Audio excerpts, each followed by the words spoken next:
had to say, Luke, it was a pretty important game tomorrow night for the club. Yeah, well, there's no secrets in these sorts of games. I mean, I gave them the message along the lines of don't do anything unusual. Stick to what you do and do it as well as you can.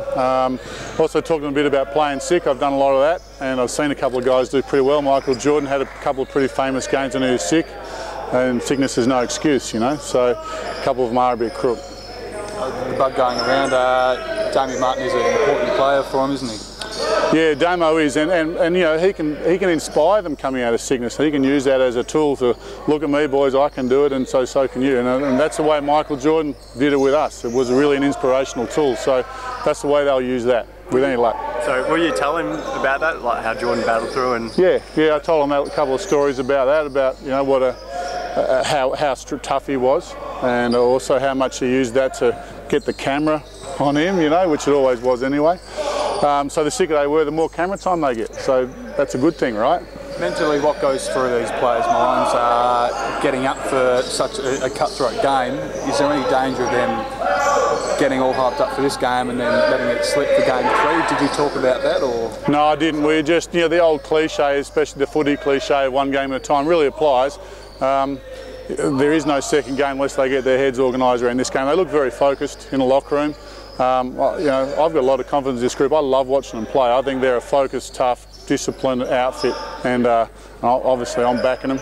Is the long break between the games maybe something that has helped the Cats a bit? I'd like to think so, yeah. Certainly at the end of a long season it helps everyone. In terms of helping them, I don't know about New Zealand's injury roster, so I probably can't compare, but it certainly helped them in terms of getting on top of a few injuries. The odds are so against, you know, coming back from a game down and winning two.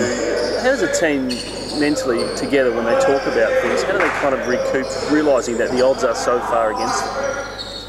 Yeah, well, I don't know how this team's gone about it, other than that, you know, as the stakes get higher, guys get more focused, more intense. And again, back to the old analogy of one game at a time, I just don't think they can afford to focus on that. And everyone knows that odds and statistics are all good until they're proven wrong. You know, it's only a trend, it's not a finality. And as I said, I think these guys, of any group of Wildcats I've known, are capable of working through that. Just on the big guys, their teammates, Robbo in particular, has been calling on Neville and Knight to be more aggressive and more selfish. What's your take on that sort of thing? Well, certainly Robbo can talk with authority about aggression. He's an aggressive unit.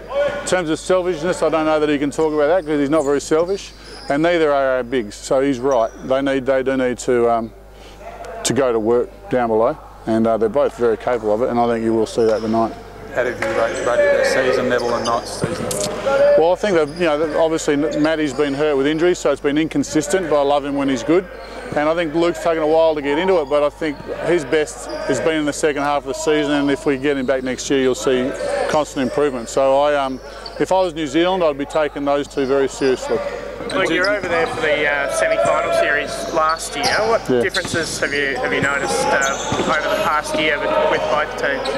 Well, Wildcats have matured a lot, I think, and they're also offensively more balanced. With Luke in there, even though he doesn't get enough touches, more balanced, and Sean being back. Defensively, they're still just the same, tenacious, probably slightly deeper. New Zealand, I thought New Zealand were going to go backwards, but I like them better this year in terms of as a group. They seem to have more flow, and makes it a very interesting contest. Does that have anything to do with Kirk Penny not being there? Do you think just the balance that you're talking about? Well, obviously he's the major change, and they were very focused on him last year, and he's a fantastic player, but they seem more fluid this year. They seem to find solutions quicker. You know, they seem to adapt quickly as a team, and that's what's good about them. But we don't want to talk too much about what's good about New Zealand. Has anyone particularly caught your eye, though, in the Breakers this year?